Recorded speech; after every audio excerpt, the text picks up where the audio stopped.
दास म्हणता, माते कशाचे भय, रामा जाईन ज्या स्थळी सुख घना, होईल तेथे जय. रामाया भुवनात्रयी तुझ विना, नाही तुझा तारक. रामा तू सकलार्थ पूर्ण करिशी, तू तात मी बालक.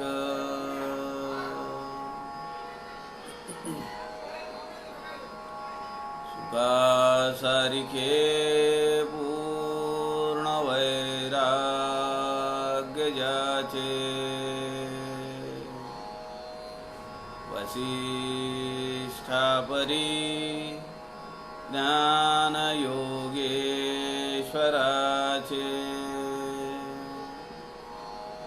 कवी वाल्मिकी सारिखा मान्य ऐसा, नमस्कार माझा सद्गुरु रामदासा. मला वाटते अंतरी त्वा वसावे, तुझ्या दासबोधासी त्वा बोध व्हावे.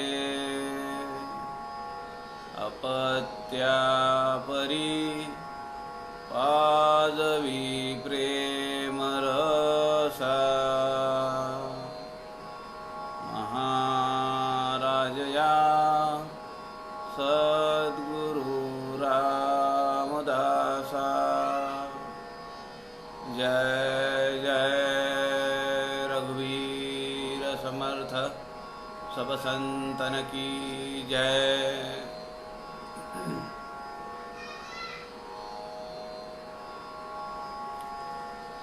सज्जन हो नमस्कार.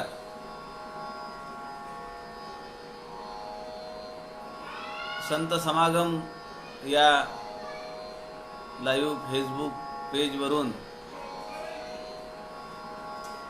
आपण समर्थ रामदासांच्या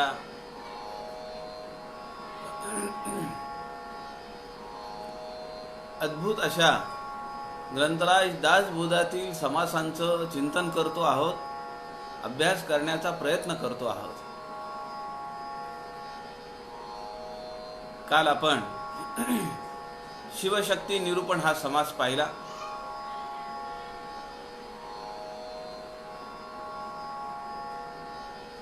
आणि या चराचरामध्ये तो मूळ पुरुष जो आहे, तर आपल्या शक्तीच्या माध्यमातून तो कसा नटलेला आहे याचं वर्णन आपण पाहिलं. आणि शेवटी समर्थ असं म्हणतात की ज्यांना हे सगळं माहिती आहे त्यांनी इतरांना सुद्धा या पारमार्थिक मार्गावर घेऊन यायला पाहिजे. म्हणून ते म्हणतात, पोहणार असता बुडतयासी बुडो नेदावे.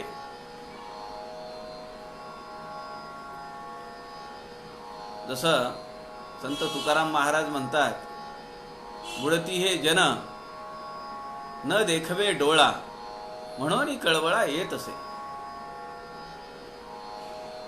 असंख्य लोक आहेत की ज्या प्रापंचिक अडचणींमध्ये, प्रपंचातल्या व्याधींमध्ये, व्यवधानांमध्ये ते अडकून पडलेले आहेत. समर्थ रामदासांच्या ग्रंथाचा अभ्यास हा काही त्या व्याधी कमी करणारा नाहीये. प्रपंचात येणारी व्यवधानं, कठीण आघात, कठीण प्रसंग हे येणारच, पण त्याची बाधा नाही होणार एवढं मात्र नक्की आहे. त्या झटक्यानी किंवा त्याच्या आघाताने माणसांचं आयुष्य उद्ध्वस्त होत आहे. पण असे प्रसंग किती दुर्धर आले, व्यवधानं दुर्धर आली, तरी पण त्यातून सही सलामत आपल्याला बाहेर पडता यावं याचं कौशल्य समर्थांचा दासबोध, समर्थांचं वाङ्मय आपल्याला शिकवतं. आज जो समास आपण पाहणार आहोत, दशक 17 समास 3 श्रवण निरूपण. आपण पाहिलं की यापूर्वी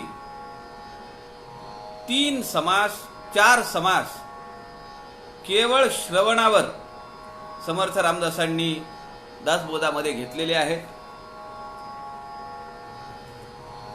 जे समर्थांच्या मते श्रवण किती महत्त्वाचं आहे हा विचार आपल्याला लक्षात येईल. श्रवणाचे एकूण 5 समास समर्थ रामदासांनी या ग्रंथामध्ये घेतलेले आहेत. आणि हा जो समास आहे दशक 17 समास 3 हा 5वा समास आहे. श्रवण कशाचं करायचं, श्रवण कुठे करायचं, श्रवण करताना काय काळजी घेतली पाहिजे, श्रवण किती वेळ केलं पाहिजे, श्रवण कुणाकडून केलं पाहिजे, असे अनेक आयाम, कुठल्या ग्रंथाचं केलं पाहिजे, असे अनेक आयाम समर्थ रामदासांनी या 5ही समासांमध्ये आपल्याला शिकवलेले आहेत. हा जो समास आहे श्रवण निरूपण दशक 17 समास 3, या समासामध्ये समर्थ रामदासांनी सावधपण आपण किती पाळलं पाहिजे श्रवणाच्या वेळी याचं विवेचन केलंय. आपल्याला माहिती आहे की समर्थ संप्रदायाची चतुसूत्री आहे. मुख्य हरिकथा निरूपण, दुसरे ते राजकारण, तिसरे सावधपण सर्व विषयी, चौथा अत्यंत साक्षेप, फेडावे नाना आक्षेप. 4 आयाम, 4 सूत्र आहेत समर्थ संप्रदायाचे. पहिले मुख्य हरिकथा निरूपण असं सांगितले, पहिले नाही सांगितलं. मुख्य हरिकथा निरूपण. दुसरे ते राजकारण. समर्थांचं राजकारण आत्ताच्या गलिच्छ राजकारणाशी आपल्याला नाही तुलना करून चालणार. समर्थांचं राजकारण हे समाजाच्या उद्धारासाठी आहे, राष्ट्रोद्धारासाठी आहे. दुसरे ते राजकारण. तिसरे सावधपण सर्व विषयी. कुठे सावध असलं पाहिजे, म्हणजे फक्त व्यवहार करताना, पैसे देणं घेणं करताना सावध असलं पाहिजे का? समर्थ म्हणतात सर्व विषयी सावध असलं पाहिजे. चौथा अत्यंत साक्षेप, फेडावे नाना आक्षेप. साक्षेप म्हणजे अथक परिश्रम, अभ्यास, प्रयत्न. फेडावे नाना आक्षेप. त्या बळावर, त्या अभ्यासाच्या बळावर, त्या प्रयत्नाच्या बळावर, परिश्रमांच्या बळावर लोकांच्या मनातले किंत काढता आले पाहिजेत. श्रवण निरूपण या समासामध्ये समर्थ रामदासांनी हे सुद्धा सांगितलेलं आहे. लोक प्रश्न विचारतात, मग त्याचं उत्तर नको द्यायला, आणि प्रचितीशिवाय बोलू नका असंही समर्थ सांगतायत.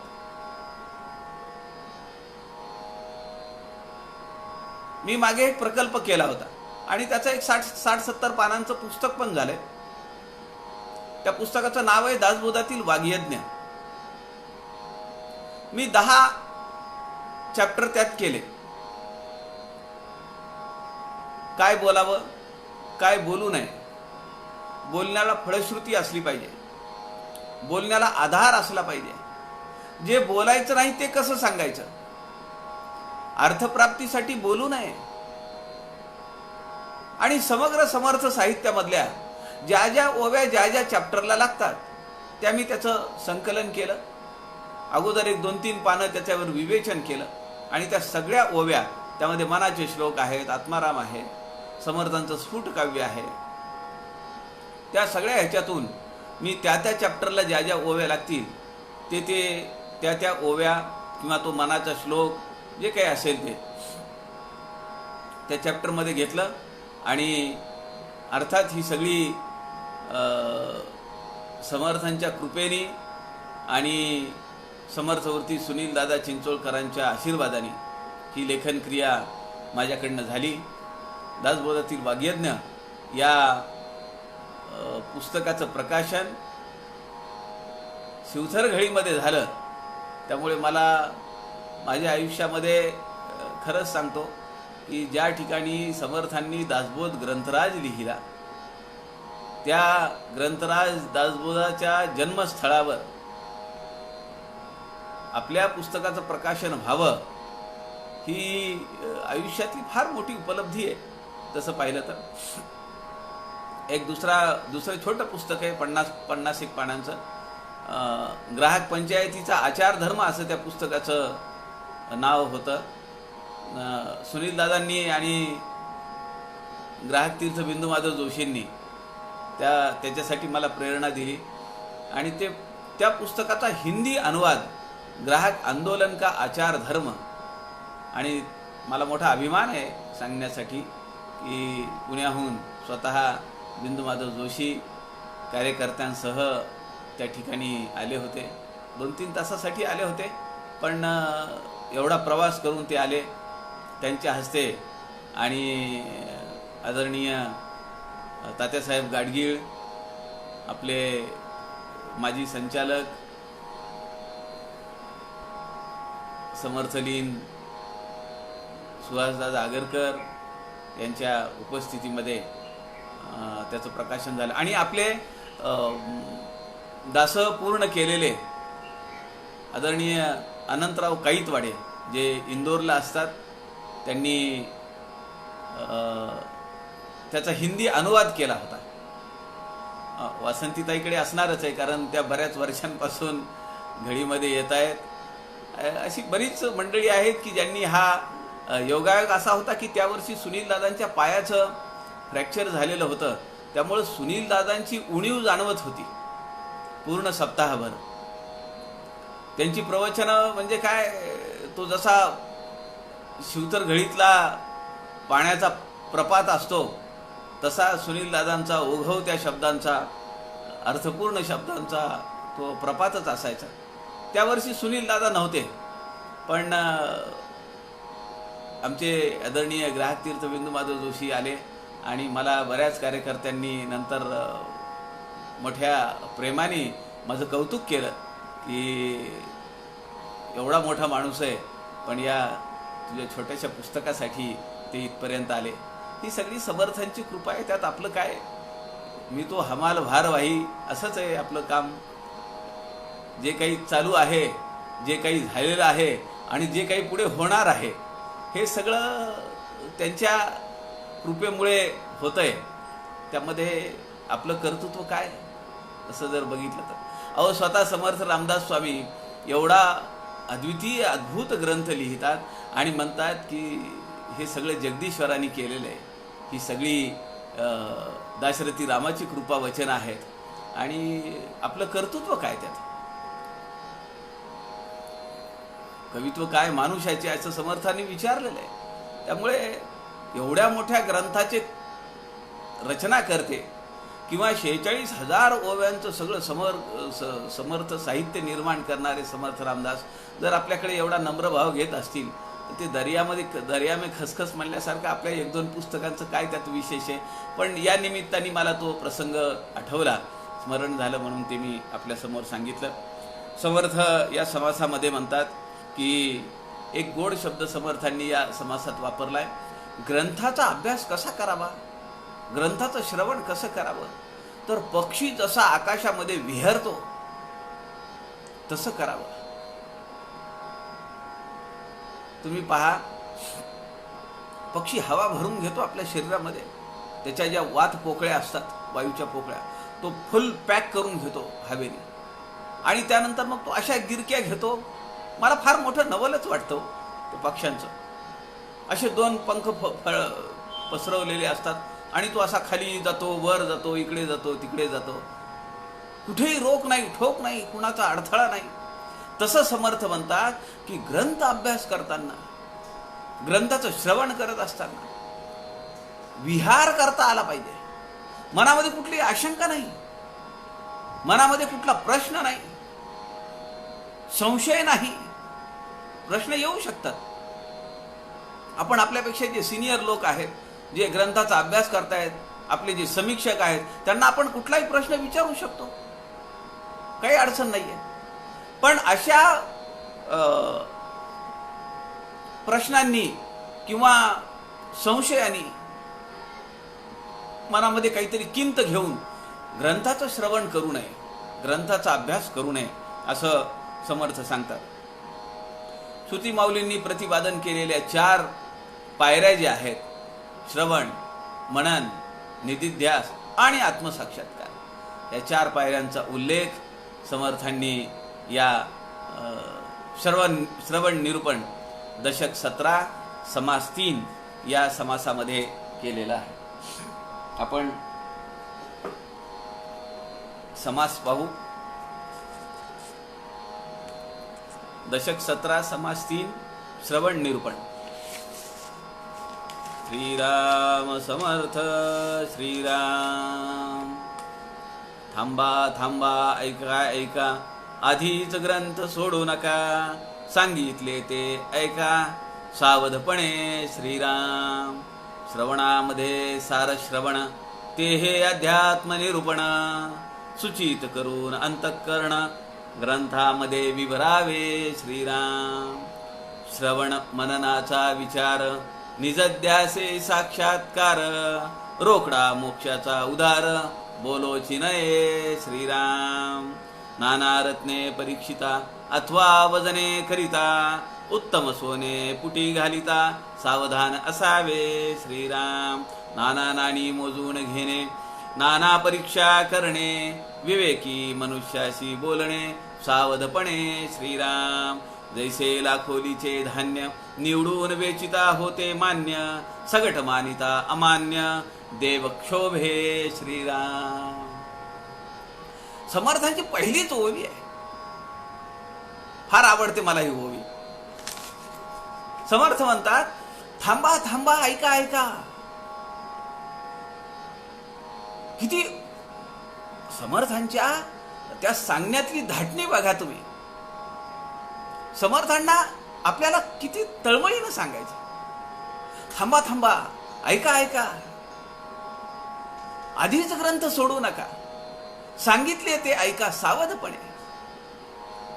आता खरं तर ग्रंथ सोडू नका या संदर्भामध्ये या समासात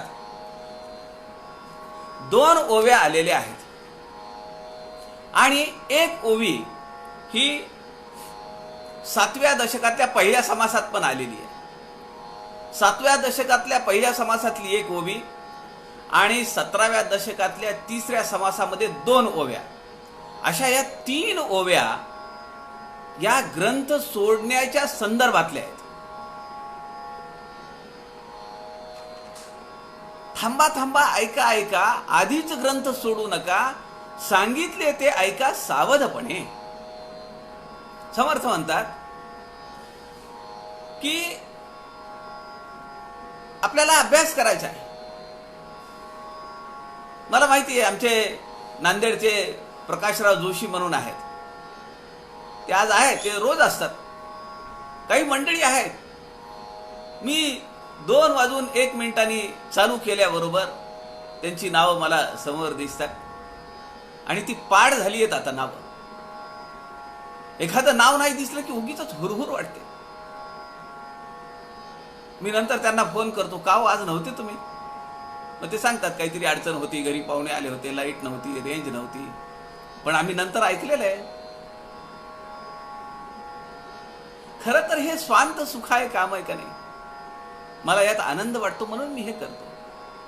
नंतर माझं मन म्हणतं, अरे फोन करून विचारलं. लोकेशना. लोकांनी भलं म्हणावं, लोकांनी आपल्याला ऐकावं, लोकांनी त्यावर प्रतिक्रिया द्यावी, ही सगळी माया आहे. अत्यंत दुस्तर आहे. ग्रंथ संपत आला, 17वा दशक चालू आहे, आणि तरीही आपल्याला वाटतं, आपल्याला म्हणजे मला वाटतं की आज यांनी पाहिलं नाही, आज यांचं नाव दिसलं नाही. या मायेचा निराश करणं, बघूया समर्थांची कृपा किती होते. अजून 3 दशक आहेत. 3 दशक होईपर्यंत तरी निराश होईल का माहिती नाहीये. पण एक आहे की बऱ्याच वेळा फोन लावायचा विचार करतो, पण मी फोन करत नाही.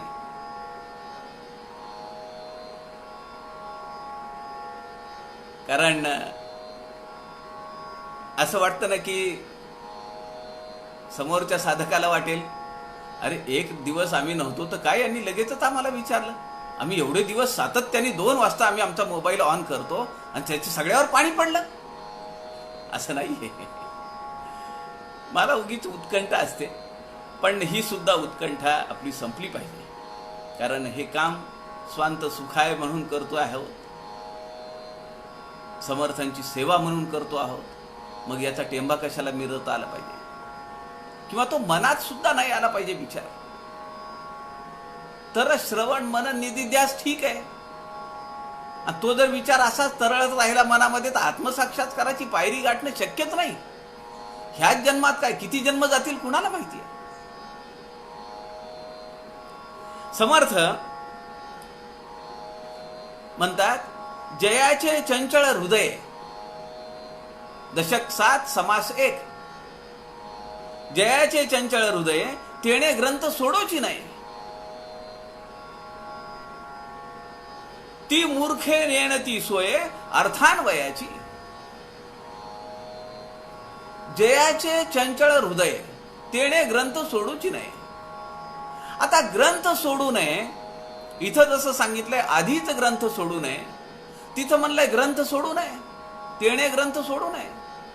तिथं स्पष्ट सांगितलंय, ज्याचं हृदय चंचल आहे, ज्याची निष्ठा नाहीये, ज्याची ग्रंथराज दासबोधावर किंवा समर्थ वाङ्मयावर निष्ठा नाहीये, श्रद्धा नाहीये, त्यांनी ग्रंथ उघडूच नाही. हा एक अर्थ झाला. दुसरा अर्थ त्याचा असा आहे, जयाचे चंचळ हृदय, ज्याचं अजूनही 17 दशक झालेत, तरी पण तुम्ही काल नव्हता कालच्या 17ला असं म्हणायचं धारिष्ट्य होतंय, किंवा असा मनात विचार येतोय, म्हणजे चंचल हृदय आहे.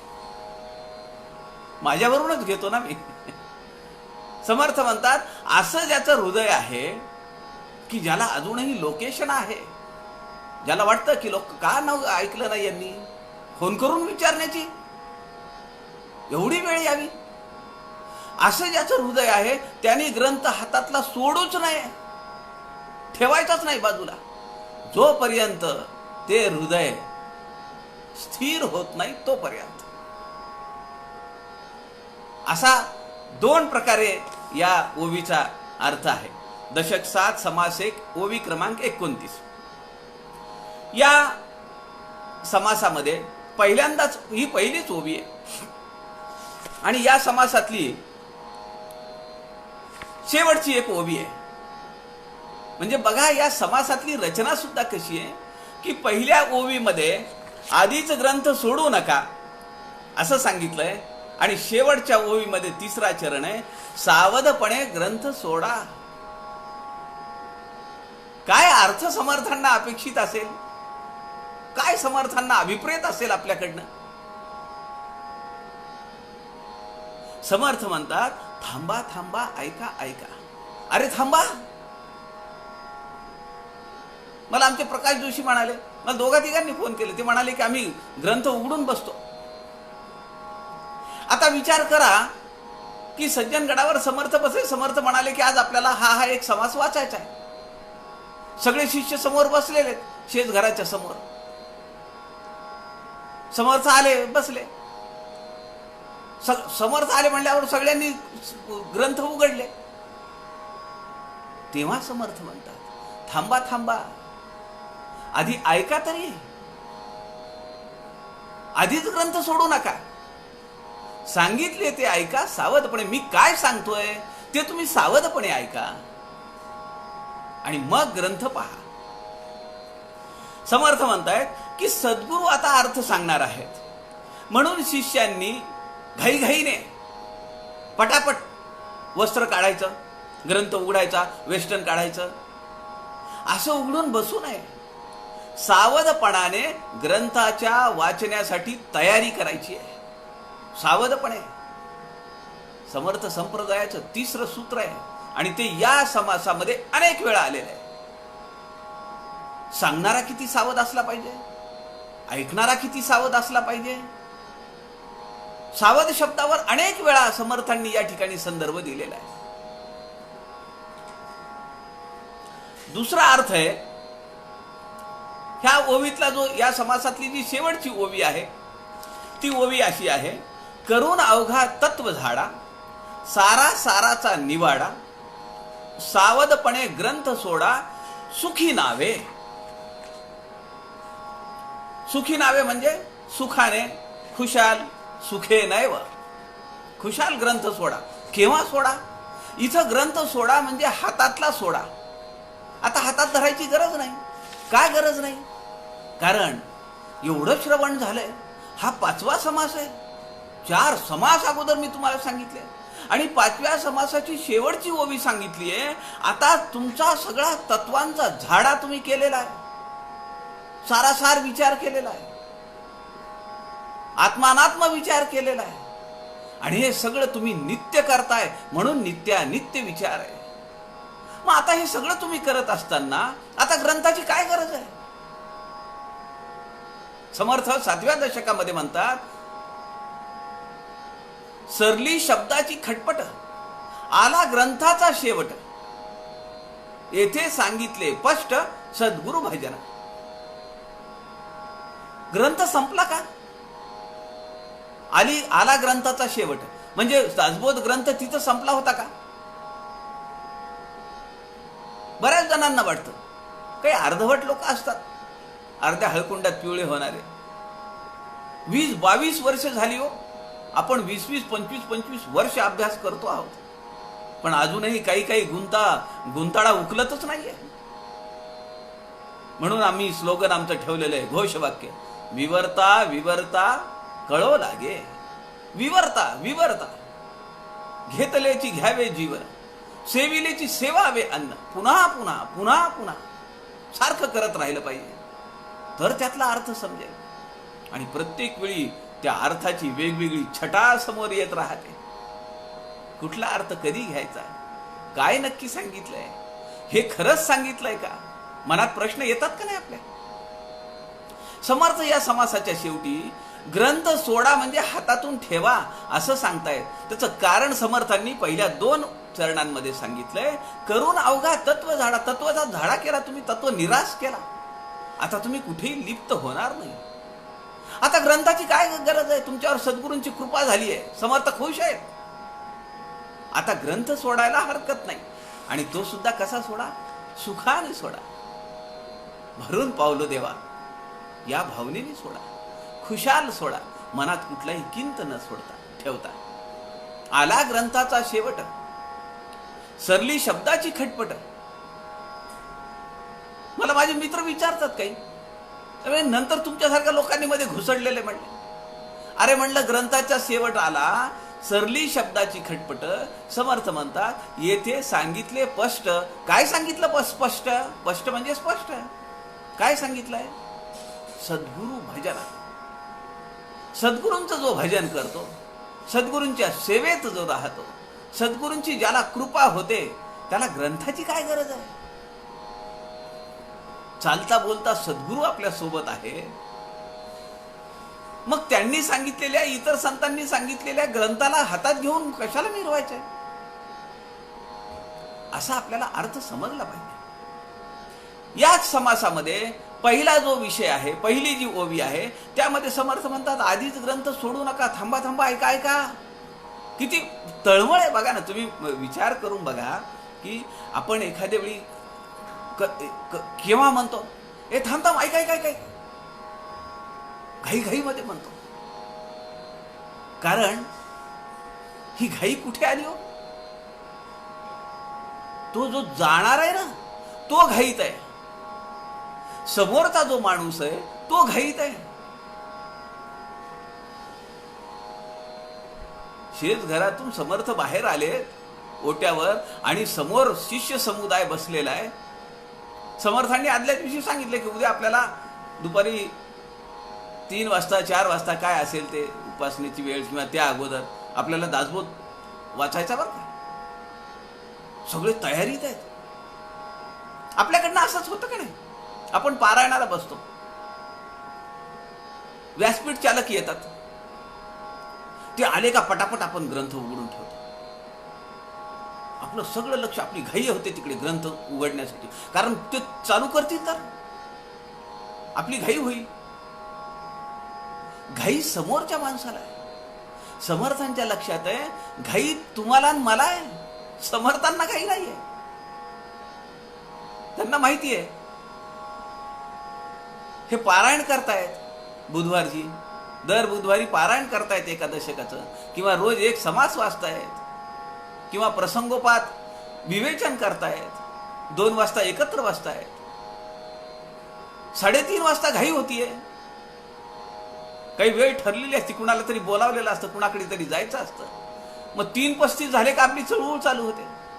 अरे आज तर काय वाजून वेळ होऊन गेला तरी यांचं चालूच आहे अजून. समर्थांच्या नजरेमध्ये आपल्याला घाई आहे, आपल्या चित्ताला शांतता नाही आहे, स्थिर सावर नाहीयेत आपण. म्हणून समर्थ म्हणतात थांबा थांबा, ऐका, आधीच ग्रंथ सोडू नका. तुम्ही ग्रंथ सोडायच्या भानगडीत पडू नका, उघडू नका. मी काय म्हणतोय ते सावधपणे ऐका. मी आज सांगणार नाहीये दासबोधावर, मी आज करुणाष्टकावर बोलणार आहे, असं समर्थांना काहीतरी सांगायचं असेल. म्हणून समर्थ म्हणतात थांबा थांबा, ऐका ऐका, आधीच ग्रंथ सोडू नका, सांगितले ते ऐका सावधपणे. मी काय सांगतोय ते तर ऐकून घ्या, मग ग्रंथ सोडा. आणि तिसरा जो अर्थ आहे, चौथा अर्थ, तो असा आहे की ग्रंथात सांगितलेलं नीट श्रवण करा, त्याशिवाय ग्रंथ सोडू नका. नुसतं श्रवण करा नव्हे, ते सावधपणे ऐका. सावधपणे ऐकायचं, ते आपल्या अंतःकरणात घ्यायचं, ते आपल्या आचरणात आणायचं, त्यावर मनन चिंतन करायचं, आपले विचार लिहायचे. आपल्या अनेक परीक्षांमध्ये पत्रद्वारा दासबोध अभ्यास आहे, मनोबोध विशारद आहे. काय लिहिलंय? कल्पना विस्तार करा. तुम्ही तुमची कल्पना लावली पाहिजे. आपण आपल्या कल्पनेचा विस्तार केला पाहिजे की समर्थांना इथं काय अपेक्षित आहे. मग ते भले ग्रंथात सांगितलेलं असेल त्याप्रमाणेच असेल, असलंच पाहिजे असं काही नाही. मला काय वाटतंय, सुनील दादांनी सांगितलेला प्रसंग आहे. ते म्हणाले मी सुरुवातीच्या काळामध्ये मला हे समजेच ना, सरली शब्दाची खटपट आला ग्रंथाचा शेवट. का म्हणाले समर्थ इथं? सुनील दादा ध्यानाला बसले समाधीच्या समोर. गडावर 12 वर्ष व्यवस्थापक होते सुनील दादा चिंचोळकर. ध्यानाला बसले. मला या प्रश्नाची उकल झाली पाहिजे. तेव्हा त्यांच्या कानात जे शब्द आले, त्यांना जो संदेश मिळाला तो असा आहे की ग्रंथाचा शेवट आला म्हणजे ग्रंथाची गरज आता तुझ्या आयुष्यात नाहीये, कारण स्पष्टपणे सद्गुरूंचं भजन तू करतो आहे, सद्गुरूंची कृपा तुझ्यावर झालेली आहे. हे समर्थवर्ती सुनील दादा चिंचोळकरांनी सांगितलेला त्याचा अर्थ आहे. असा कल्पना विस्तार आपल्याला करता आला पाहिजे. आता आपण काही टोकाचा विचार नाही करणार जाऊन. राखावी बहुतांची अंतरे, म्हणजे समर्थ असं म्हणतायत का लोकांपासून लांब राहा, कम से कम 2 गज का अंतर रखे? तेव्हा 350 वर्षापूर्वी तो कोरोना नव्हता. तिचा अर्थ आपल्याला काढता आला पाहिजे का नाही? अंतर म्हणजे अंतःकरण. राखावी बहुतांची अंतरे, भाग्य येते तदनंतरे. एखादा 150 आणा असतो, तो म्हणतो तुमच्या समर्थांनी अंतर ठेवायला सांगितलंय. धेड महार चांबारापासून ओवीच आहे. भेटो कोणी एक नर, धेड महार चांबार, राखावे त्याची अंतर, या नाव भजन. भजन कुठं त्यांनी कधी वाचलंय? काही काही दृष्टीच तशी असते, वाईटच घ्यायचं, वाईटच घ्यायचं. त्यांच्या डोळ्यांना तेच दिसतं, पण वाईटही नाहीये ना ते. म्हणून म्हणतात सावधपणे. काय सांगितलंय समर्थांनी लेखन क्रिया निरूपणामध्ये 19:1 पुढे आपले आहे समासात, त्यामध्ये सांगितलंय मनाचं काही घालायचं नाही. लेहोन शुद्ध वाचावे, वाचोन शुद्ध सांगावे. काय समर्थ शब्दांची रचना करतात. आपल्या मनाचे शब्द मध्ये नाही घुसडायचे, अर्थाचा अनर्थ नाही करायचा. अरे पुढे वाचशील का नाही? या नाव भजन. कुणी माणूस भेटू दे, कुठल्याही जातीचा, कुठल्याही पंथाचा, त्याचं अंतःकरण राखता आलं पाहिजे. या प्रोसेसला, या प्रक्रियेला समर्थ रामदास म्हणतात हे भजन आहे. भजनाची एवढी व्यापक व्याख्या 350 वर्षापूर्वी मला दाखवा तुम्ही कुणी केलेली. हे वैशिष्ट्य आहे समर्थांच्या वाङ्मयाचं. समर्थ म्हणतात तत्वधारा केल्या ते आचरणात आणा, त्याचं मनन करा, निधिध्यास करा, आणि मग ग्रंथ सोडायला हरकत नाहीये. श्रवणामध्ये सार श्रवण, ते हे अध्यात्म निरूपण, सुचित करून अंतःकरण, ग्रंथामध्ये विवरावे श्रीराम. सुचित करून अंतःकरण, देव पूजावा विमळ हस्ती. समर्थ म्हणतात का नाही अखंड ध्यान निरूपण मध्ये? कसं देवाचं पूजन कसं करायचं? साबण लावा, 20 सेकंद फेस करा, नंतर सॅनिटायझरनी हे करा, आणि त्या हाताने पूजा करा, असं आहे का? देव पूजावा विमळ हस्ती, शुद्ध अंतःकरण जिथं आहे त्या देहाच्या हातांनी भगवंताचं पूजन व्हायला पाहिजे. तसं इथं समर्थ म्हणतात सूचित करून अंतःकरण. आपलं अंतःकरण कसं असलं पाहिजे? फक्त देह स्वच्छ करून उपयोग आहे का? आपलं अंतःकरण शुद्ध सात्विक असलं पाहिजे. श्रवणामध्ये सार श्रवण. केव्हा होईल ते खरं श्रवण? जेव्हा तुमचं अंतःकरण हे स्वच्छ असेल, शुद्ध असेल. बाई भिक्षा घालायला आली, समर्थ तिची आकस बुद्धी होती ना, समर्थांबद्दल आकस होता मनामध्ये. समर्थांनी भांड पुढं केलं, भांड कळकटलेलं होतं. कालचं अन्न तसंच होतं मध्ये. ती बाई म्हणाली, अहो बुवा, एवढी मी चांगली भिक्षा आणली आहे, पात्र तर नीट धरा. समर्थांना ह्याचीच गरज होती. त्यांनी प्रसंगावधान, औचित्यपूर्ण, प्रसंग तार्किकता दे रे राम, कोमळवाणी दे रे राम, विमळ करणी दे रे राम, असं म्हणणारे समर्थ आहेत. त्यांनी सांगितलं भांड आपलं सुद्धा स्वच्छ पाहिजे ना. अनेक विचार आहेत अंतःकरणामध्ये, अनेक प्रश्न आहेत, अनेक संशय आहेत. विश्वास नाही आमचा, श्रद्धा नाही आमची. असं अंतःकरण घेऊन दासबोध वाचण्याचा अर्थ काय? तिसऱ्या ओवीमध्ये श्रुती माऊलींची 4 पायऱ्या समर्थांनी पुन्हा या ठिकाणी सांगितल्या. ही 4थी-5वी वेळ असेल समर्थांची.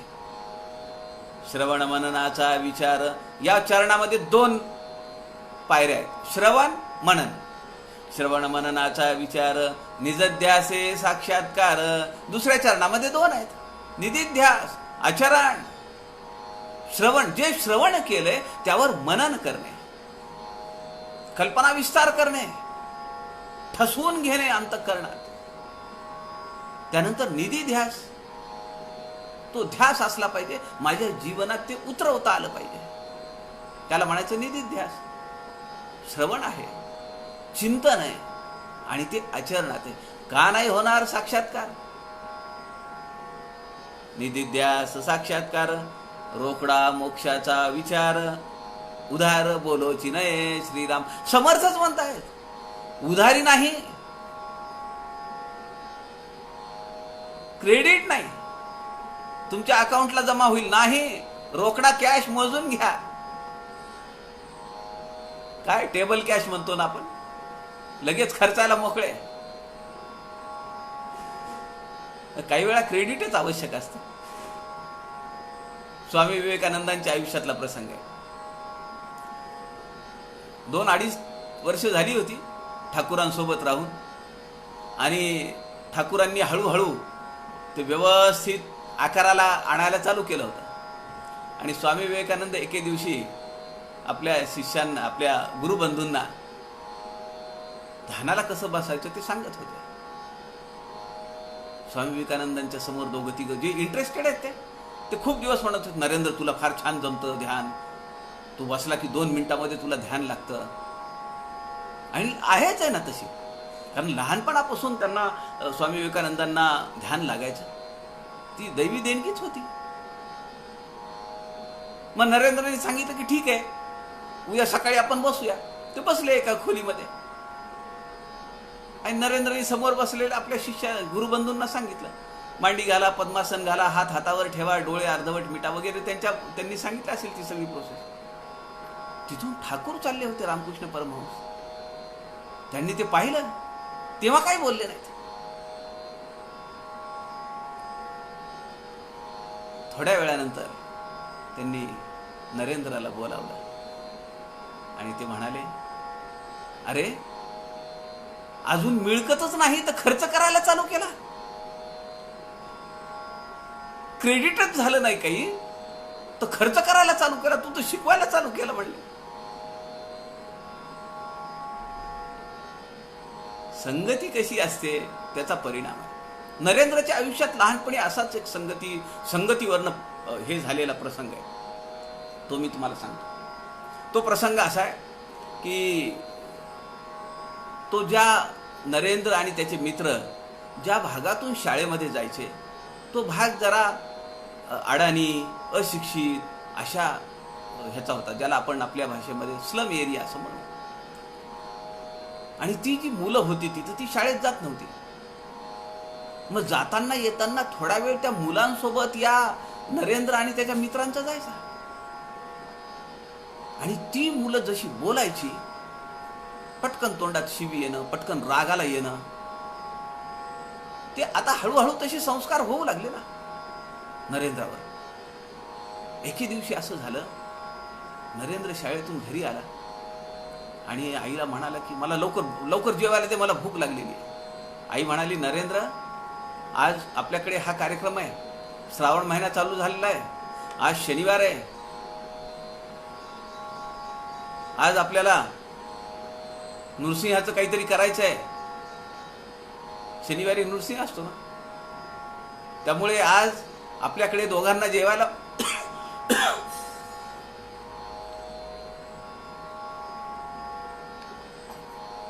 कुणाकडे मुंजे असतात, आज मुंज्याला जेव घालायचं असतं. आज श्रावण आहे, श्रावण महिन्यातला शनिवार आहे, मग आज आपल्याला हा कार्यक्रम आहे, त्यामुळे दोघा तिघांना जेवायला बोलवलेलं आहे, त्यामुळे घाई नको करू, तुला आत्ता काही मिळणार नाही. त्याला राग आला नरेंद्राला, असं दप्तर टाकून दिलं आणि त्यांनी जे बोलू नये ते फटकन तोंडातून निघून गेलं त्याच्या, आणि गेला तडतड निघून. माता भुवनेश्वरी देवींना झटका बसला, आश्चर्य वाटलं. त्या म्हणाल्या, आज यांनी असा शब्द कस काय वापरला मला. पण ते खरे माता पिता.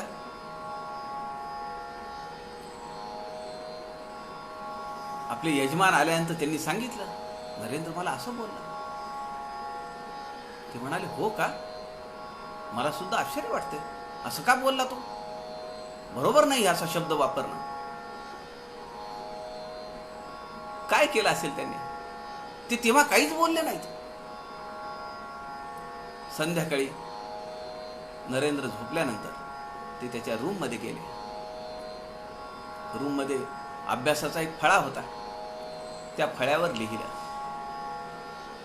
की आज तू हा शब्द वापरलास तो आम्हाला अपेक्षित नाही.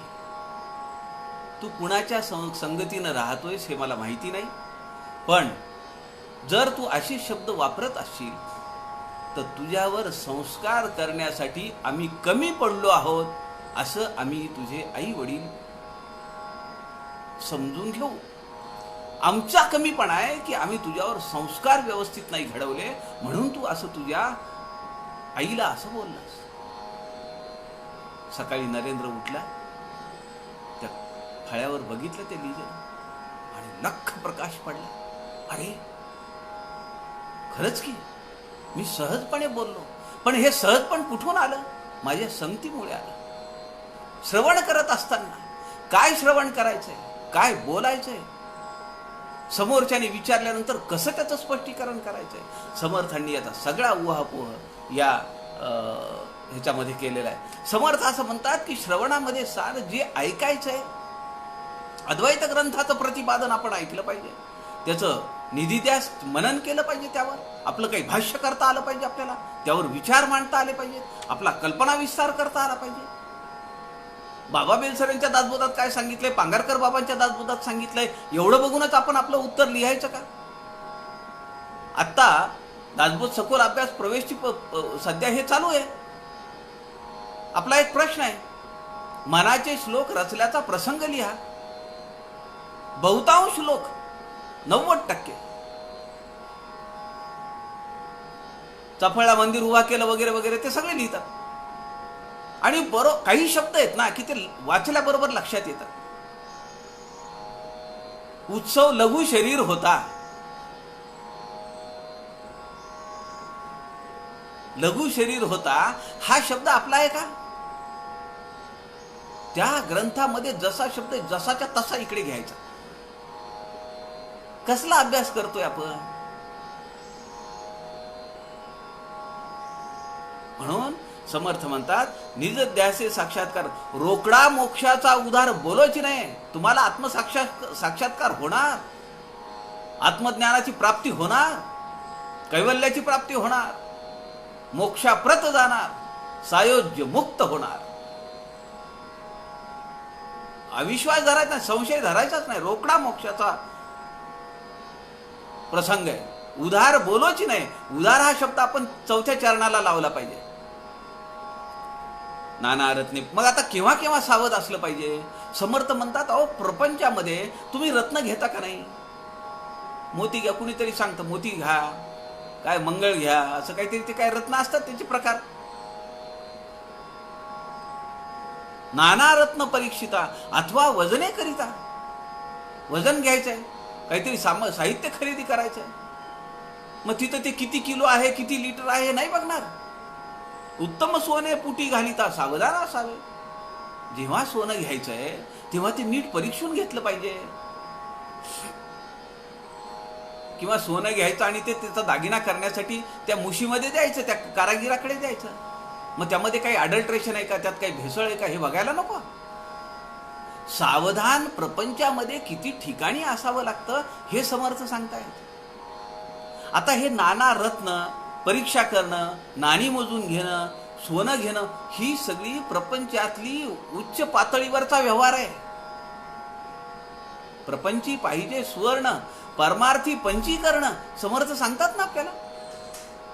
प्रपंची पाहिजे सुवर्ण म्हणजे एखादा विषय असा करतो, एखादा त्याचा अर्थ असा लावतो की समर्थांनी सांगितले प्रपंच करायचा आहे ना, मग दर गुरुवारी दर गुरुपुष्यामृताला 1 तोळा सोनं घेत जा. हा कल्पना विस्तार आहे का?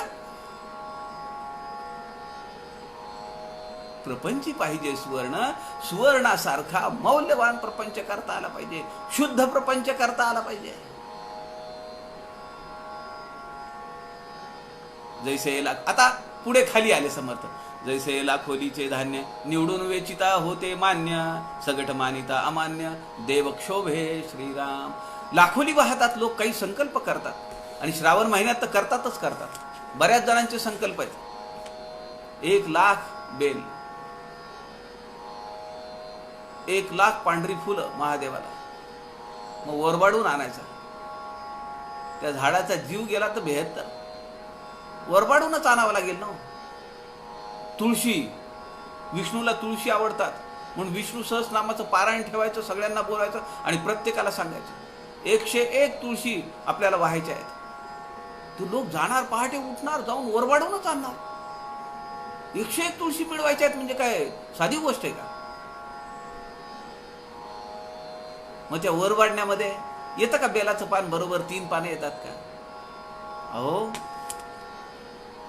आपले भगवान श्रीधर स्वामी परमपरिव्राजकाचार्य भगवान श्रीधर स्वामी फुलं तोडायचे तर अत्यंत हळुवार हाताने फुल तोडायचे.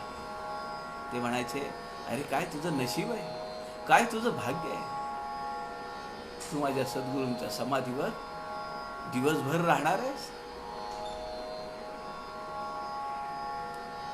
आपण एके दिवशी ऐकलं अलकाताईंकडनं की त्यांची भांडी सुद्धा, समर्थांची जी काही पूजेची भांडी होती, ती भांडी सुद्धा त्यांचे चरण आहेत समर्थांचे, अशा पद्धतीनं हळुवारपणे ते घासत असत पूजनीय श्रीधर स्वामी.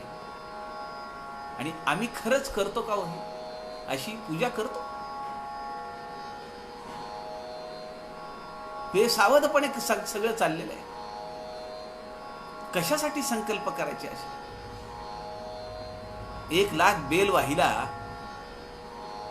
मग त्याच्यासाठी बेलाचं झाड लावायचं, त्याच्यासाठी अंगण ठेवायचं आपल्याकडे.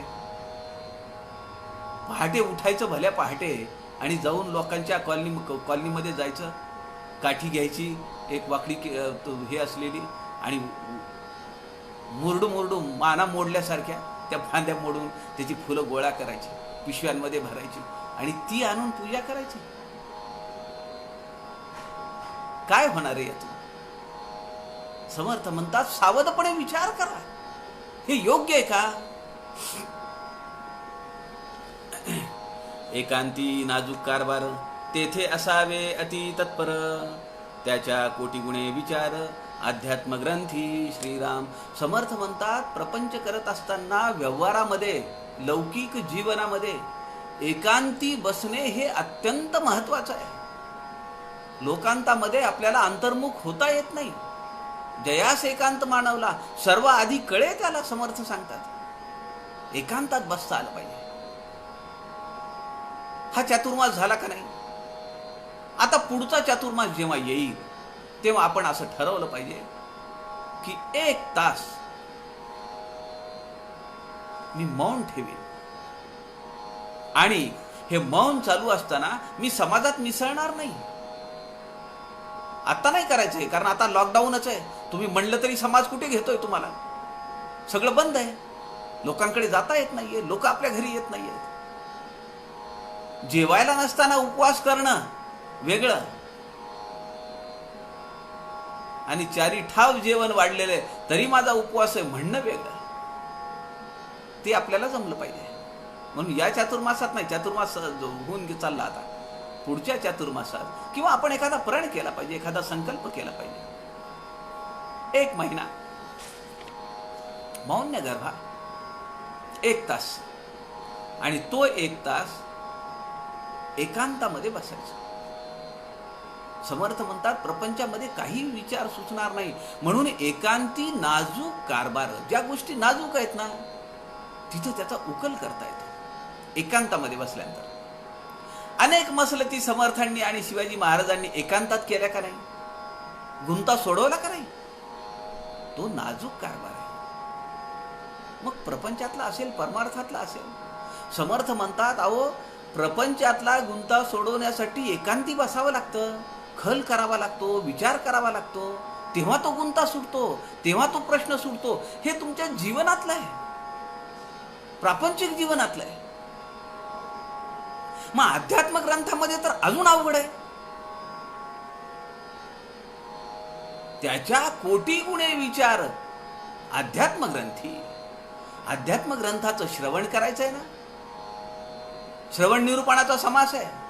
काय वाचावं, कसं वाचावं याच्यावर समर्थ विवेचन करतायत. सावधपण आपल्या कायम मुख्य सूत्र कुठलं आहे? सावधपणे. समर्थ म्हणतात प्रपंचामध्ये साध्या साध्या गोष्टी तुम्हाला सोडवण्यासाठी बोलावं लागतं, एकांतात बसावं लागतं, विचार करावा लागतो. त्याच्या कितीतरी कोटी गुण आहे. अध्यात्म ग्रंथाचं श्रवण केलं त्या पद्धतीनं एकांतात बसलं पाहिजे, त्याच्यावर विवरण केलं पाहिजे, बाजूला शब्दकोश असला पाहिजे. काल संध्याकाळी मी सध्या श्रीकृष्ण चरित्रामृत वाचतोय, श्रीकृष्ण कथामृत. परमपूजनीय वरदानंद भारतींनी 27व्या वर्षी लिहिलेलं आहे. अहो काय प्रसंग वर्णन केलेले. त्यामध्ये फुलांचे प्रकार सांगितले होते. त्यामध्ये सिंत नावाचं एक फूल होतं. पिवळे, हिरवे, गुलाबी, सिंत असं नाव होतं. मी म्हणले सिंत काय? हे एकांतात बसलं तर हा विचार येतो. असं चार चौघांसोबत पारायण केलं तर शब्द वाटतील का आपल्याला की या शब्दाचा काय अर्थ आहे? म्हणलं हे सिंत म्हणजे काय? शब्द रत्नाकरचा ग्रंथ काढला. सिंत म्हणजे श्वेत, म्हणजे पांढरं फूल. समर्थ म्हणतात अध्यात्मशास्त्रामध्ये त्याचा विचार तो कोटी गुणांनी मोठा आहे. तिथं तुम्हाला एकांतात बसता आलं पाहिजे, विवरण करता आलं पाहिजे. काहिण्या, कथा, गोष्टी, पवाड, नाना अवतार चरित्रे वाढ, त्या समस्तामध्ये जाड, अध्यात्म विद्या श्रीराम. अध्यात्म ग्रंथामध्ये जे सांगितलेलं आहे, ज्ञान दिलेलं आहे, ते एवढं सोपं नाहीये. म्हणून नुसत्या श्रवणाने ते समजेल याचा अर्थ असं घेऊ नये. श्रवण केलं पाहिजे, त्याच्यावर मनन झालं पाहिजे, चिंतन झालं पाहिजे, चर्चा झाली पाहिजे, ते जीवनात उतरलं पाहिजे, तर साक्षात्कार होईल, तर सद्गुरूंची कृपा होईल. कहाण्या, कथा, गोष्टी, अवतार चरित्र खूप आहे. समर्थ सांगतात हे सगळं आध्यात्मिक सांगतायत आहे. कहाण्या म्हणजे दिवाळी अंकातल्या कहाण्या नव्हे, कथा कादंबऱ्या नव्हे. कहाण्या, कथा, गोष्टी, पवाड खूप आहेत.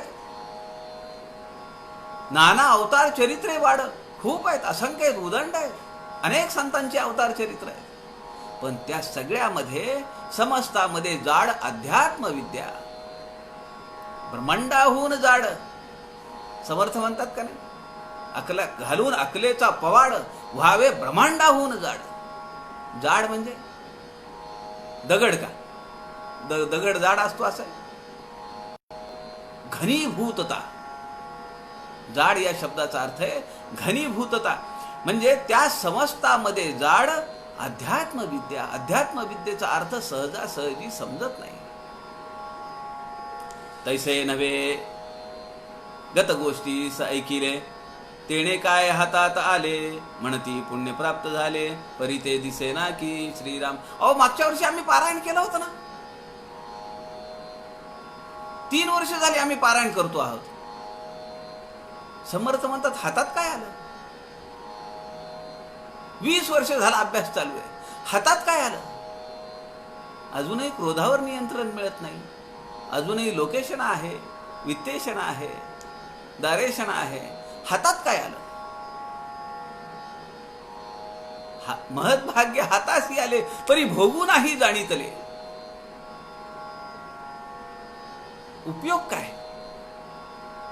त्याचा वापर कुठे करावा, कसा करावा, काय केला पाहिजे, केव्हा केला पाहिजे, कसा केला पाहिजे, हेच माहित नाही. गत गोष्टी ऐकिले, तेणे काय हातास आले, म्हणती पुण्य प्राप्त झाले, परी दिसे ना की श्रीराम. तैसे नव्हे अध्यात्मसार, हा प्रचितीचा विचार, कळता अनुमानाचा संवार, होत जातो श्रीराम. समर्थ म्हणतात इथं प्रचिती घ्या, अनुमान नको, अंदाज नको, बिलकुल नको. रोकडा मोक्षाचा साक्षात्कार. प्रचितीवर भर आहे समर्थांचा. म्हणून समर्थ म्हणतात मुख्य प्रचितीसह हा ग्रंथ सांगितलेला आहे. आधी केले मग सांगितले. आणि जर प्रचिती आली तर समर्थ म्हणतात की मग पुन्हा तुम्हाला त्या अनुमानाचा संहार निर्दालन होईल. मुळात सकट अनुमान, अंदाज, संशय सगळे निघून जातील. मोठे मोठे येऊन गेले, आत्म्या करताच वर्तले, त्या आत्म्याचा महिमा बोले, ऐसा कवणू श्रीराम. युगानुयुगे एकटा एक, चालवितो तिन्ही लोक, त्या आत्म्याचा विवेक, पाहिलाच पहावा श्रीराम. त्या आत्म्याचा विवेक. आता इथं पुरुषाकडे घेऊन गेले समर्थ, शिवाकडे घेऊन चाललेत आपल्याला. तो जो त्रैलोक्य नायक आहे त्याचं श्रवण करायचंय, त्याच्या स्वरूपाला पाहायचंय, त्याचं कर्तृत्व पाहायचंय. त्याचं श्रवण जेवढं जास्त करत राहू आपल्याला त्याच्याबद्दल उत्सुकता निर्माण होईल, त्याची ओढ वाटेल. असं होतंय की नाही आपल्या जीवनात? कुणी एखादा माणूस असतो, तो आपल्याला जर सारखा सांगत असेल की तिकडे असं आहे बरं का, त्यांच्याकडे असं आहे, त्यांच्याकडे तसं आहे, तो तिकडच्या सारख्या कहाण्या, सारखे तिकडचे प्रसंग सांगत असेल तर आपल्याला वाटतं की अरे एकदा जाऊन बघायला पाहिजे. एखादं ठिकाण असेल, एखादा मठ असेल, त्या मठातली जर माहिती सांगितली तर. आता आम्ही गोरठ्याबद्दल बऱ्याच जणांना सांगत असतो, मग लोकांना उत्कंठा उठते. मग ते सांगतात तुम्ही एवढ्या वेळा. आता मी दरवर्षी मी घळीमध्ये बोलतो ना, गोरठ्याचा उल्लेख निघतो. मग मला आपले साधक म्हणतात आम्हाला त्या गोरठ्याला यायचे हो एकदा. मागच्या वर्षी 10-12 जणांची साधक मंडळी आपली आली ना, दासह परिवारातली. त्यातले बरेच जण व्यासपीठावर उपलब्ध आहेत. ही सगळी मंडळी बदलापूर, मुंबई, पुणे तिथून आले. नांदेडला आमच्या घरी त्यांनी पायधूळ झाडली, आमची वास्तू पावन झाली. समर्थ भक्त आले म्हणजे वास्तू पावनच होणार. मग आम्ही गोरठ्याला गेलो, दर्शन घेतलं, तिथं सगळं बघितलं, फार प्रसन्नता वाटली त्यांना. समर्थ म्हणतात की युगानुयुगे एकटा एक, तो एकच आहे. आदी अंत मध्ये सगळीकडे तोच आहे. चालवितो तिन्ही लोक, त्या आत्म्याचा विवेक पाहिलाच पहावा. अनेक वेळा त्याच्याबद्दल श्रवण केलं पाहिजे, अनेक वेळा त्याचं मनन केलं पाहिजे, त्याचं चिंतन केलं पाहिजे. प्राणी आले येऊन गेले, ते जैसे जैसे वर्तले, ते वर्तणुकीचे कथन केले, इच्छे सारिके श्रीराम. अनेक प्राणी आले. आता प्राणी म्हणजे संत महात्मे इथं आले, शास्त्रकार आले, ग्रंथकार आले. त्यांनी त्या आत्म्याचं वर्णन लिहून ठेवलं, शब्दबद्ध केलं. समर्थ म्हणतात ते वर्तणुकीचे कथन केले, इच्छेसारखे. त्यांना जसा जसा तो भावला तसं तसं त्यांनी ग्रंथामध्ये प्रतिपादन केलंय, त्याचं स्वरूप सांगितलंय. जेथे आत्मा नाही दाट, तेथे अवघे सरसपाट, आत्म्याविन बापुडे काष्ठ, काय जाणे श्रीराम. झाड आणि लाकूड ह्याच्यात काय फरक आहे? लाकडाला नेणार जाळायलाच. झाडाचे किती उपयोग आहेत. त्या सालीचा वेगळा उपयोग, फळांचा वेगळा उपयोग, पानांचा वेगळा उपयोग, खोडातून निघणाऱ्या चिकाचा वेगळा उपयोग, फुलांचा वेगळा उपयोग. आणि हे सगळं सोडून त्याच्यापासून जी ऑक्सिजन बाहेर पडतो ते तर काय बघायचं कामच आहे. ऐसे वरिष्ठ आत्मज्ञान दुसरे नाही या समान, सृष्टीमध्ये विवेकी सज्जन तेची हे जाणती श्रीराम. आत्मज्ञान श्रवण केलं पाहिजे, आत्मज्ञान सांगणारा ग्रंथ श्रवण केला पाहिजे. पृथ्वी आणि आपतेज याचा पृथ्वीमध्ये समज, अंतरात्मा तत्वबीज ते वेगळेच राहिले श्रीराम. वायोपासून पहिलीकडे जो कोणी विवेके पवाडे, जवळीचा आत्मा सापडे तया पुरुषाशी श्रीराम. आता इथं या 2 ओव्यांमधली जरा खोच आहे, जरा गुपित सांगितलेले समर्थांनी. काय गुपित आहे? समर्थ असं म्हणतात पृथ्वी आणि आप तेज. आता आपल्याला माहिती आहे की पंचमहाभूत, त्यापैकी आकाश हे परब्रह्माला समीप आहे. त्याच्या पुढे वायू, अग्नी, आप, पृथ्वी. समर्थ म्हणतात पृथ्वी आणि आप तेज. तेज, आप आणि पृथ्वी हे एकत्र धरले एका चरणात. या लक्ष कसं कशी मांडणी केली आहे समर्थांनी. पृथ्वी, आप आणि तेज याचा पृथ्वीमध्ये समज म्हणजे काय? पृथ्वी धरली आहे. आणि पुढे समर्थ म्हणतात, पृथ्वीमध्ये समज म्हणजे पृथ्वीवर राहिलं तरच याचा उलगडा होतो. आकाशात राहून आप, तेज आणि पृथ्वी नाही पाहतायत. आपामध्ये राहून अग्नी, पृथ्वी नाही पाहतायत.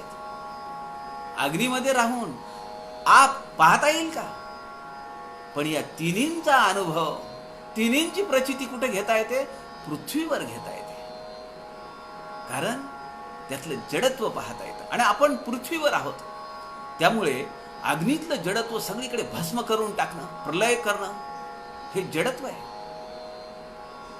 आप, जोरात महापूर येतो, घरच्या घर उद्ध्वस्त करून टाकतो, ते जडत्व आहे.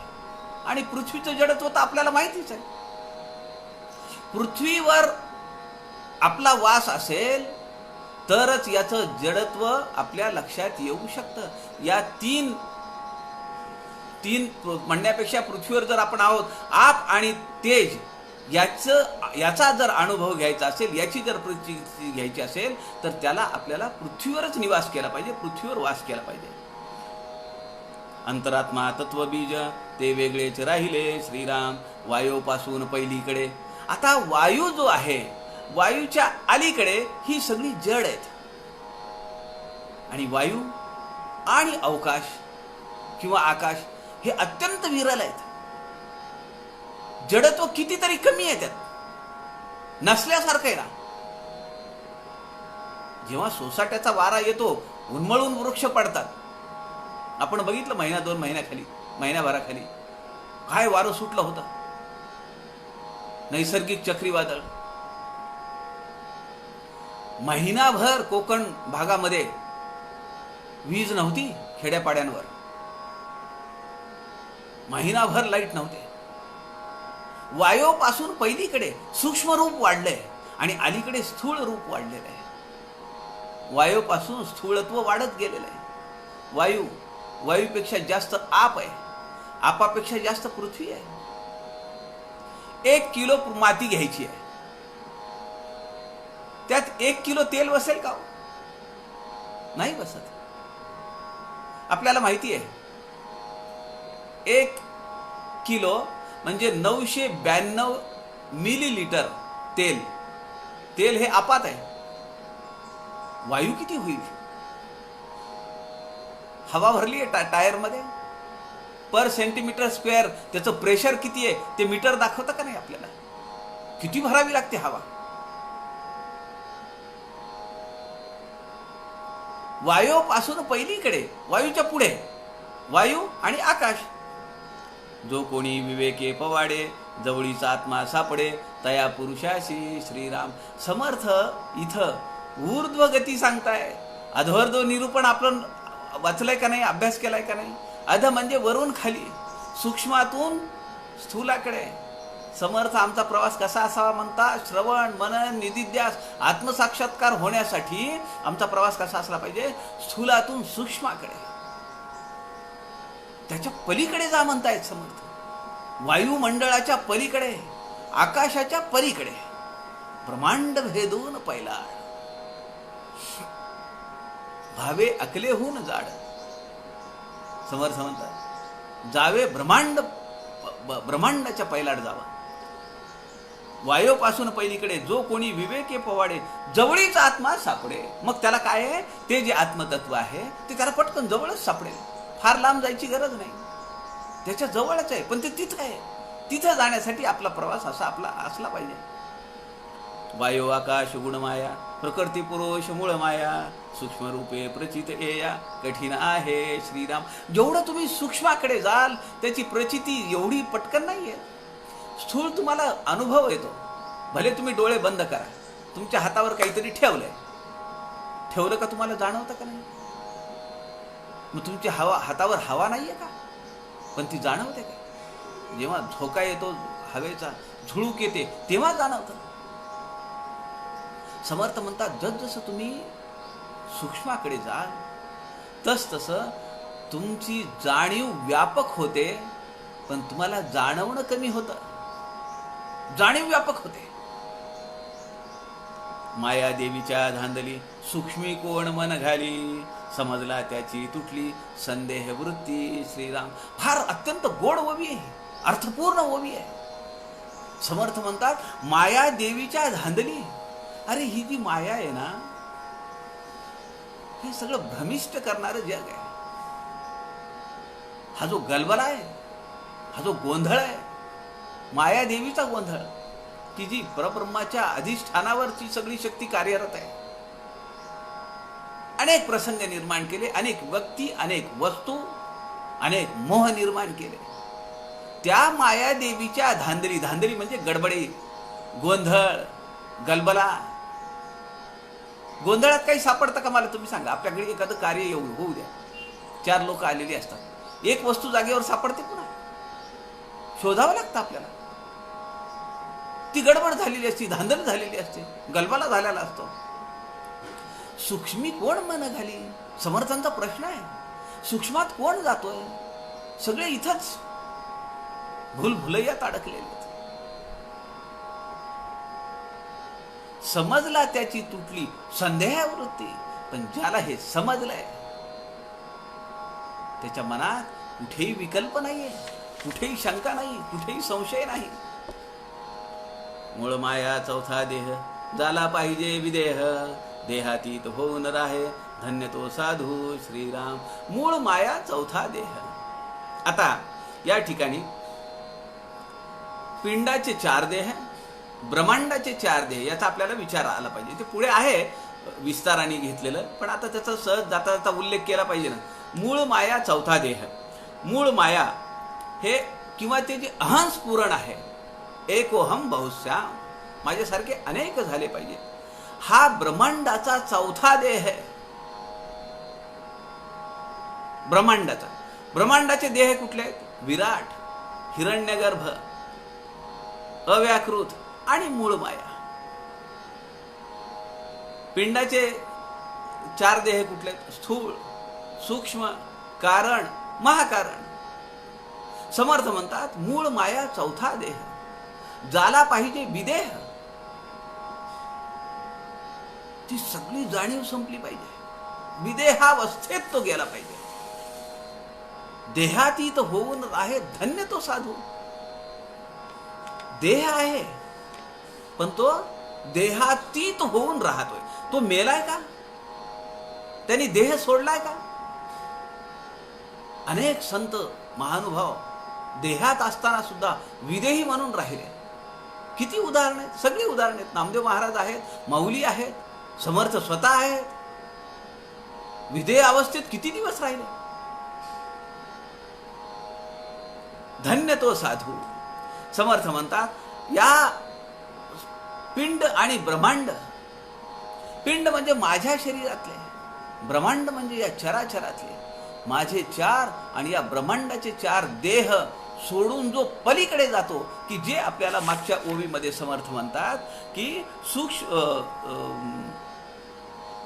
वायूपासून पलीकडे, म्हणजे वायूचा स्तर जिथं आहे त्याच्या पलीकडे, ब्रह्मांडाच्या पलीकडे. म्हणून समर्थ म्हणतात की पिंडाचे 4 देह, ब्रह्मांडाचे 4 देह, अशा अष्टदेहांचं निरसन किंवा अष्टदेहांचा अभिमानाचा विरस करून, निराश करून जो राहतो तो धन्य साधू आहे. खरं तर असं आहे की मूळ माया चौथा देह म्हणजे मी ब्रह्म आहे, ही जी भावना आहे. अहम ब्रह्मास्मी. आपण पाहिले 4 महावाक्यांचे 4 वेदांचे 4 महावाक्य आहेत. प्रज्ञानम ब्रह्म, अयनात्मा ब्रह्म, एकोहम अहम ब्रह्मास्मी आणि तत्वमसी. याचा सगळ्याचा अर्थ काय? की मी ते मूळ स्वरूप आहे. समर्थ म्हणतात की हे जे वाटणं आहे, मी ते मूळ स्वरूप आहे किंवा मी ब्रह्मस्वरूप आहे, ही भावना सुद्धा नुरली पाहिजे, न उरली पाहिजे. अहो जो त्याची प्रचिती घेईल, जो त्याची प्राप्ती करून घेईल, तो कसा म्हणेल की मी हे ब्रह्मस्वरूप आहे म्हणून? तो म्हणायला शिल्लकच राहत नाही. विचारे ऊर्ध चढती तयासीच ऊर्ध गती, ऊर्ध प्रवास अधोर्ध निरूपण, येरा सकळा अधोगती, पदार्थ ज्ञाने श्रीराम. पदार्थाचं, भौतिकशास्त्राचं, ऐहिक जीवनाचं कितीही व्यापक, कितीही वास्तव, कितीही सखोल ज्ञान असू द्या, उपयोग नाही. कारण समर्थ म्हणतात पदार्थ ज्ञानामध्ये जो जगतो, पदार्थ ज्ञानामध्ये, भौतिक सुखांमध्ये, भौतिक व्यक्तींमध्ये आणि या जगातल्या वस्तूंमध्ये जो रममाण होऊन, लिप्त होऊन, आसक्त होऊन जगतो, त्याला अधोगती आहे. अधोगती म्हणजे पुनरपी जननम पुनरपी मरणम. पदार्थ चांगले दिसतात का नाही? मॉलमध्ये जा, अहो दुकानामध्ये जा, तुम्ही साध्या दुकानात, नेहमीच्या आपल्या वाण्याच्या दुकानात जा, तुम्हाला कुठलाही पदार्थ आकृष्ट करत नाही.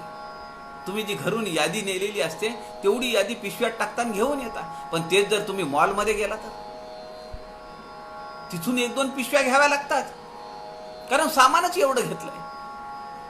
ते मोह निर्माण करतात. मला घ्या, मला घ्या. ती मांडणी,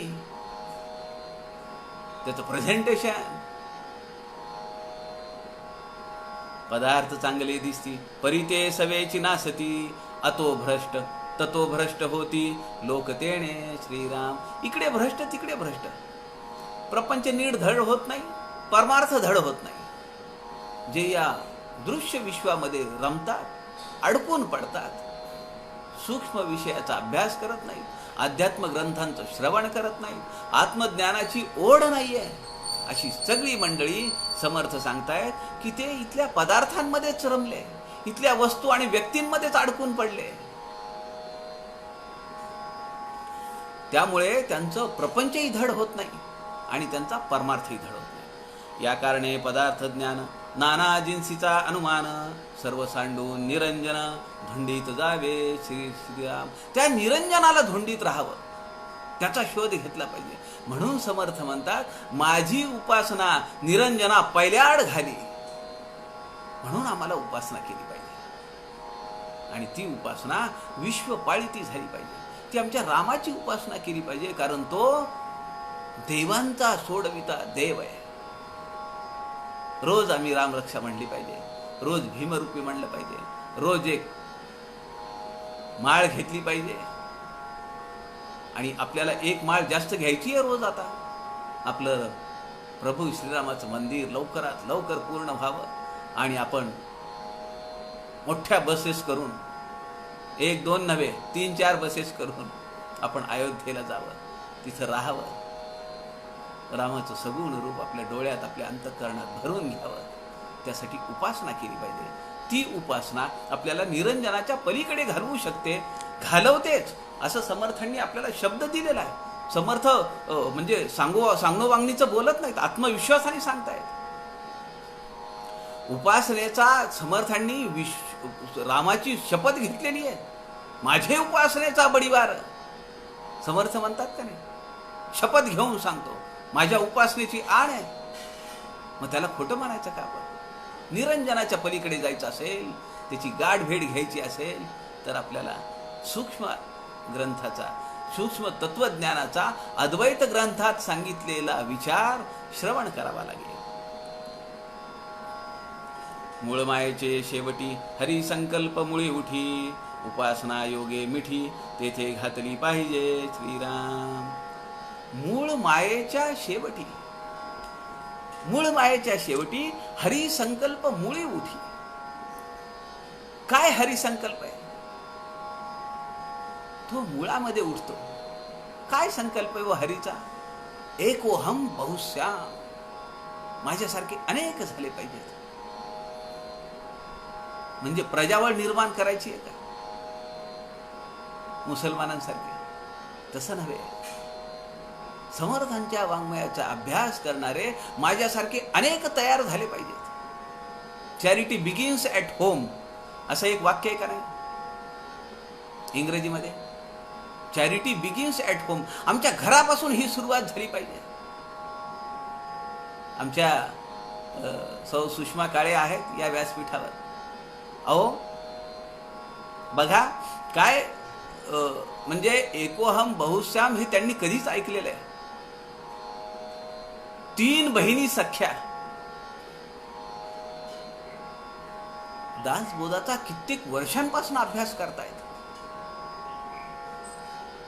सौ सुमेधा खानापूरकर थोरली भगिनी, सौ सुषमा काळे नंबर 2 आणि सौ सुचेता देशपांडे नंबर 3. 3 सख्या बहिणी. आमच्या औरंगाबादच्या सौ माया देशमुख आहेत. त्यांनी माझ्याकडनं मिस्टरांना दासबोध सखोलला बसवायचंय. औरंगाबादचे देशमुख आता दासचा पहिला स्वाध्याय भरून पाठवतील. मी वाट पाहतो त्यांच्या स्वाध्यायाची. आपल्यापासून सुरुवात केली पाहिजे. माझ्या 3 भाऊजाई आहेत, त्या दासबोधाचं पारायण करतायत. माझ्या सुनेनी प्रबोधपर्यंत अभ्यास केलेला आहे. माझा मुलगा शिवथरघळीच्या साधना सप्ताह शिवथरघळीच्या युवक काय विद्यार्थी शिबिराला गेलेला आहे. हे संसर्ग झाला पाहिजे ना. फक्त कोरोनाच करू शकतो का संसर्ग? आपल्याला करता येतो ना हा संसर्ग. चांगल्या पद्धतीचा संसर्ग आहे हा. याला आमचे ग्राहक तीर्थ बिंदू माधव जोशी म्हणायचे, नादी लावणे शब्द वाईट आहे, पण या अर्थाने घ्या ना, नादी लावा लोकांना. रंजना पाटील आहेत, आपल्या कीर्तनकार आहेत, आपल्या दास परिवाराच्या समीक्षक आहेत. मिस्टरांना त्यांनी दासला बसवलं.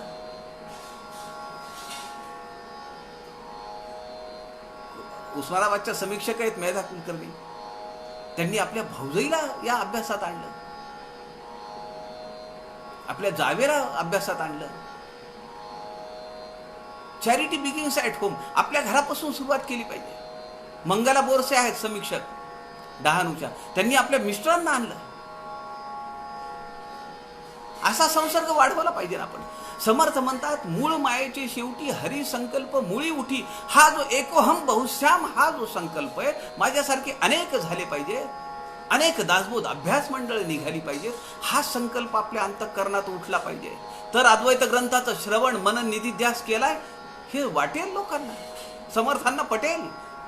You are on very right track. उपासना योगे मिठी तेथे घातली पाहिजे. श्रीराम उपासना केली पाहिजे आणि त्यांच्या चरणाला मिठी घातली पाहिजे. काय शब्द वापरलाय समर्थांनी. समर्थ मनाच्या श्लोकामध्ये म्हणतात, धरा श्रीवरा त्या हरा अंतराते. त्या श्रीवराला, लक्ष्मीच्या पतीला, त्या हरीला असं घट्ट धरा की त्याच्यातलं आपल्यातलं अंतर नसलं पाहिजे. हरा त्या अंतराते. तसं समर्थ म्हणतात, उपासना योगे मिठी तेथे घातली पाहिजे. तरा दुस्तरा त्या परा सागराते. हा जो दुस्तर सागर आहे, तुम्ही जर त्याची मिठी घातली, त्याच्या चरणांना मिठी घातली, अद्वैत ग्रंथाचं श्रवण केलं, तर हा दुस्तर असलेला, अत्यंत कठीण असलेला सागर जो आहे ना, अत्यंत खोल पातळी असलेला सागर, आपण सहजासहजी पलीकडच्या तीराला जाऊ. सरा विसरा त्या भरा दुर्भराते. जे पोट आहे, किती दिवस विचार करणार, किती लागतं मला तुम्ही सांगा, किती लागतं जीवन जगण्यासाठी, किती लागतं आपण विचार केला पाहिजे. रिटायर्ड झाल्यानंतर सुद्धा माझ्या ज्ञानाचा उपयोग व्हायला पाहिजे म्हणून तास 2 तास 3 तास काही काही पार्ट टाइम नोकरी करणारे, जॉब करणारे लोक घरी जळता जळत नाहीये ना. करता काय, व्यवस्था नाही वर न्यायची.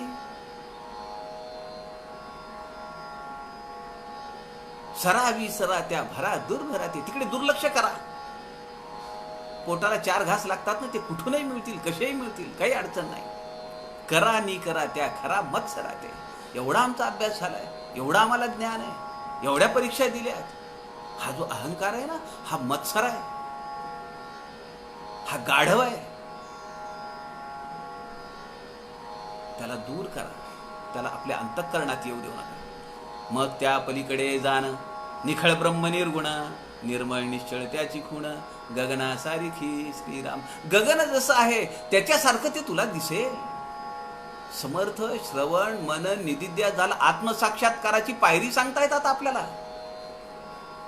आपल्याला समर्थांनी तिसऱ्या चरणामध्ये, तिसऱ्या ओळीमध्ये सांगितलं, श्रवण मननाचा विचार, निजध्यासे साक्षात्कार, रोकडा मोक्षाचा उधार बोलूच नाही. अरे याच समासात हा समास संपेपर्यंत मी तुला आत्मसाक्षात्कार देतो. काय घेता आता? काय पाहिजे अजून? किती समर्थ आत्मविश्वासपूर्वक बोलतात. पण ती पातळी आपल्याला गाठता आली पाहिजे हो. मग त्या पलीकडे जाण, निखळ ब्रह्म निर्गुण, निर्मळ निश्चळ त्याची खून, गगना सारिखी श्रीराम, येथून तेथवरी दाटले, प्राणी मात्रास भेटले, पदार्थ मात्री लिगटले, व्यापून पाहे श्रीराम, त्याऐसे नाही थोर, सूक्ष्माहून सूक्ष्म विचार, पिंड ब्रह्मांडाचा संवार, होता कळे श्रीराम. पिंडाचे 4 देह, ब्रह्मांडाचे 4 देह, हा अष्टदेह निरसन केल्याशिवाय तो सूक्ष्म विचार समजणार नाही, त्याचं दर्शन होणार नाही. करून अवघा तत्व झाडा. आता शेवटी समर्थ समासाच्या शेवटी येतात आणि म्हणतात, आता तत्व झाडा झाला का? आता तुझ्या मनातले विकल्प संपले का?